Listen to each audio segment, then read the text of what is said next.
দেখি দেখি তোমার হাতটা দেখি। ও কিছু না, ফল কাটতে গিয়ে একটু কেটে গিয়েছে। কি হলো, তুমি কাটছো কেন?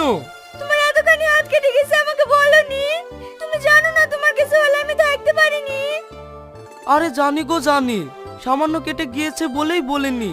তুমি কেঁদো না প্লিজ।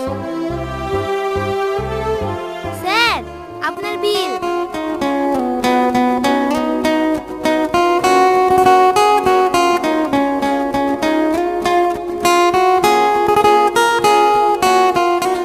এই নাও। আপনাকে আমি প্রথমে দেখেই চিনে ফেলেছি। আপনি এসএস গ্রুপ অফ কোম্পানির